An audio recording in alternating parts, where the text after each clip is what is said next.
BFM Business, 10h, midi, l'émission 100% placement. Intégral placement, Cédric Decoeur, Guillaume Sommerer. Jean-Louis Cussac chez Perceval Finance Conseil et Laurent Albi chez Debayday sont nos deux traders du jour. Bonjour messieurs. Laurent Albi, tiens, on va commencer avec vous, histoire de décortiquer finalement cette séance de vendredi. Comment est-ce que vous percevez les choses? Quels sont un petit peu les drivers qui sous-tendent votre stratégie? Écoutez, pour nous, il y a quand même eu une journée un petit peu particulière hier. Une séance très différente de ce qui se passe sur la côte parisienne depuis le sommet du 8 mai. Autrement dit, la plus grosse séance de baisse, des volumes importants.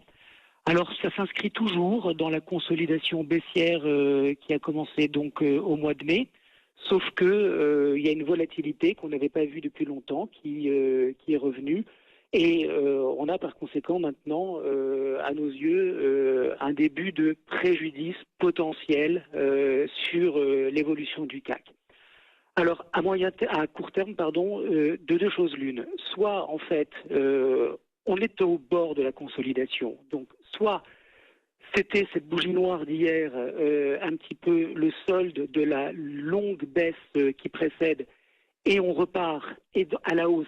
Et dans ce cas-là, il va falloir surveiller 5320 points à court terme, c'est-à-dire pour milieu de semaine prochaine, ou en tout cas pour les prochains jours à venir.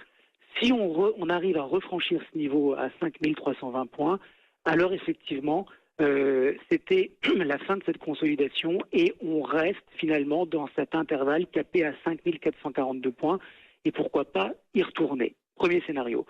Deuxième scénario, en fait, on a une dégradation du consensus pour de multiples raisons, notamment économiques, avec les propos de Mario Draghi. Autrement dit, des investisseurs qui sont un petit peu en train de changer de braquet. Et là, pour le coup, ça voudrait dire que même si 5143 sur le cash a été testé hier et de nouveau testé ce matin, on pourrait continuer de s'enfoncer. Et si c'est le cas, alors on ne peut plus exclure le retour sur les 5000 points. Autrement dit, on est un petit peu à la croisée des chemins sur le CAC. Il va falloir effectivement se ressaisir vite, parce que si ce n'est pas le cas, alors on a un potentiel baissier, un risque baissier qui peut effectivement commencer à s'exprimer. Donc il faut que ça reparte vite, sinon on est en danger. Voilà le regard que Laurent Albi porte sur le marché depuis Debayday. Jean-Louis Cussac, depuis vos bureaux bordelais, comment apercevez-vous l'indice CAC et comment le travaillez-vous aujourd'hui?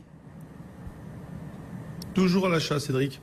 Donc le fameux niveau 5140-35 dont je vous ai parlé depuis maintenant des jours et des jours et des semaines a été vraiment parfaitement validé hier. Ce matin encore, j'ai acheté à 36,5.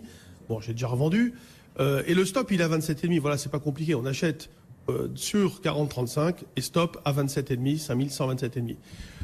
Alors ça peut être un stop reverse, mais ça serait pas une vraie tendance baissière, ça serait une zone de neutralité pour aller chercher 5070.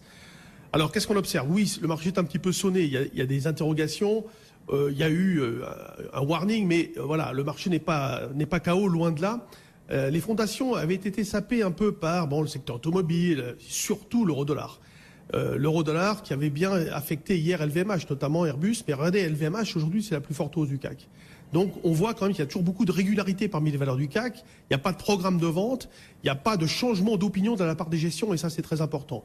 Je vous ai dit, ils sont plutôt actuellement spectateurs dans l'attente et ils le sont encore, ils n'ont pas décidé parce que l'euro monte de vendre les actions, ils n'ont pas changé leur scénario et on a surtout une spéculation qui se prend un peu les pieds dans le tapis.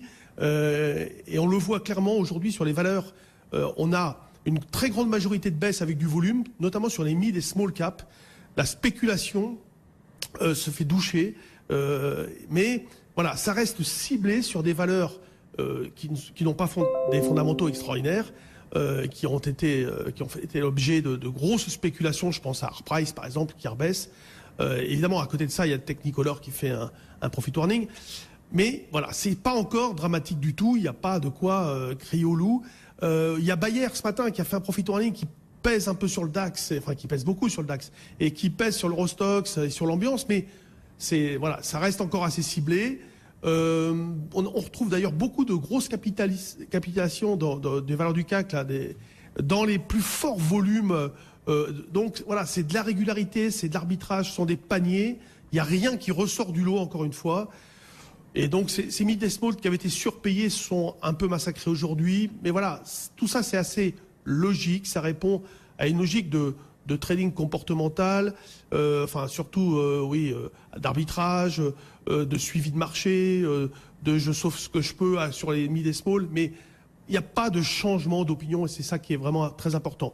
Pour la journée, donc, surveillons 5140,35, le stop à 27, et on va considérer que 5175, ça serait un peu le pivot. C'est-à-dire que si on arrivait à franchir ce niveau et à s'y maintenir cet après-midi, on s'éloignerait de la zone de danger et on pourrait même aller chercher les 5210. Ce n'est pas impossible aujourd'hui ou la semaine prochaine.